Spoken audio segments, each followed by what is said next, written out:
वो देख लेते हैं। 12.2 का ये 9वां और लास्ट सवाल है। सवाल है, एक खेत समलंब के आकार का है जिसकी समांतर भुजाएं 25 मीटर और 10 मीटर है। इसकी असमांतर भुजाएं 14 मीटर और 13 मीटर है। इस खेत का क्षेत्रफल ज्ञात कीजिए। चलिए इस सवाल को सॉल्व करते हैं। सवाल क्लास 8 में भी दिया गया है। सबसे पहले हम एक समलंब चतुर्भुज बनाएंगे। ठीक है, समलंब चतुर्भुज देखिए,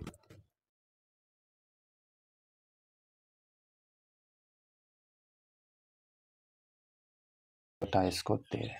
ठीक है, ऐसे करके एक भुजा खींच देंगे, इसी के समांतर ये भी है तो ये भी हो गया 13। अच्छा, ये और ये दोनों बराबर है, नामांकन लिख देते हैं ए बी सी डी, इसका नाम ई रख देते हैं। ठीक है, तो यहाँ पर डी ई पूरा, सी डी 25 है तो डी ई कितना होगा हमको निकालना, ये ई सी निकालना, ई सी कितना होगा तो लिख देंगे सी डी बराबर सी डी बराबर C E plus D E, C D बराबर सी ई प्लस डी ई। देखिए ये और ये बराबर है तो ये भी 10 होगा, मतलब सी डी हमारा 25 है, सी ई निकालना है, उसके बाद ई डी 10, ये डी ई जो है ये हमारा 10 है।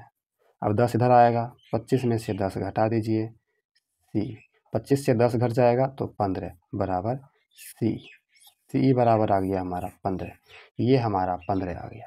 हम बीच में एक लंब डाल देंगे। ठीक है, यही हमारा हो गया ऊंचाई, यही हमको निकालना है, इसका नाम ओ भी निकालना है। उसके लिए हमें इस त्रिभुज का क्षेत्रफल निकालना पड़ेगा।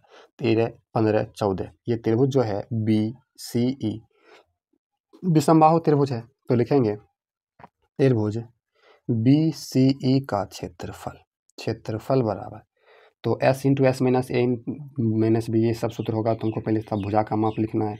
मतलब ए बराबर 13, बी बराबर 15, सी बराबर 14। अब सबसे पहले अर्ध परिमाप s निकालना पड़ेगा, a प्लस बी प्लस सी बट्टा 2, 13 प्लस 15 प्लस 14 बट्टा 2। देखिए 13 में 15 जोड़ेंगे, 28 4 32, 4 10 42 बट्टा 2, काट देंगे, बचेगा 21। हमको कितना ऐसा आया, 21 आया। क्षेत्रफल बराबर, अब सूत्र लगाते हैं, क्षेत्रफल बराबर root under S into S minus A into S minus B into S minus C. ठीक है, देखिए रूट अंडर एस 21 है तो 21 इंटू 21 माइनस ए का मान 13 है। ठीक है, फिर 21 माइनस बी का मान 15 है, फिर 21 माइनस सी का मान 14 है। ठीक है, ध्यान दीजिएगा, रूट अंडर 21 इंटू 21 में से 13 8, 21 में से 15 6, 21 में से 14 घटा दीजिए 7, इसका गुणनखंड करके वर्गमूल निकाल लीजिए। 21 3 गुना 7, 8 को 2 दूना 4 दूना 8, 6 को 2 गुना 3 7 है तो 7, सब दो दो बार आया है, वर्गमूल भी निकल जाएगा। 3 देखिए एक बार 2 बार आया है तो एक बार लिख देंगे। 2 देखिए 2 और 2 4 बार आया है तो 2 बार बाहर निकलेगा। 7 2 बार आया है तो एक बार।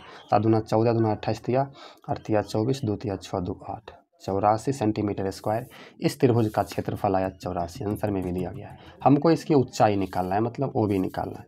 देखिए आप समझिए, ऊंचाई निकालने के लिए हमें समकोण त्रिभुज में जाना पड़ेगा। यहाँ पर ये समकोण बनाता है तो हमें ये ज्ञात करना पड़ेगा ओ ई, ये बीच से इसको डिवाइड करता है। यहाँ पर चित्र थोड़ा सा बड़ा बन गया तो लग नहीं रहा होगा कि बीच से डिवाइड करता, ऐसे त्रिभुज बनता ऐसे, और ये बीच से डिवाइड करता तो ये आधा हो जाता। मतलब यहाँ पर हमको लिखना पड़ेगा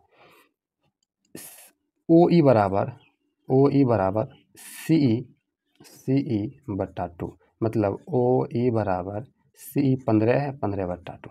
ठीक है, तो यही 15 हो गया हमारा आधार। हमको ऊंचाई निकालना है, ऊंचाई बराबर क्षेत्रफल बट्टे आधार। ऊंचाई ये हुआ ओ बी, मतलब ओ बी बराबर क्षेत्रफल अभी आया 84, आधार बी कितना 15 बट्टा 2 है तो 15 बट्टा 2 भाग उल्टा गुना कीजिएगा तो 84 गुना 2 बट्टा 15 ऐसा आ जाएगा।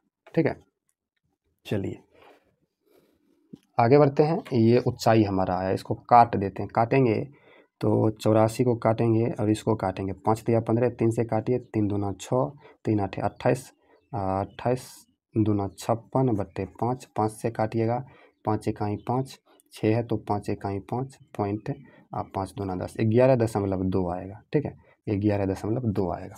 अब ये हमारा ऊंचाई आया 11.2। अब समलंब चतुर्भुज का क्षेत्रफल बराबर होता है 1/2 गुना h इंटू ए प्लस बी, मतलब समांतर भुजाओं का योग। 1/2 h 11.2 है इंटू ए प्लस बी, ए समांतर भुजा 10 और दूसरा है 25। ठीक है, तो 10 + 25, 10 + 25, 2 से इसको काट दीजिए, 2 पंचे 10, उसके बाद 1 पर 2 12, 2 छक 12, एक अंक के बाद दशमलव, 5.6 आ गया। तो 5.6 गुना 10 और 25 को जोड़ेंगे 35, गुना कर दीजिएगा तो आपका आ जाएगा, हम गुना किए हुए हैं, 196 मीटर स्क्वायर, यही आंसर, ये आपका क्षेत्रफल है।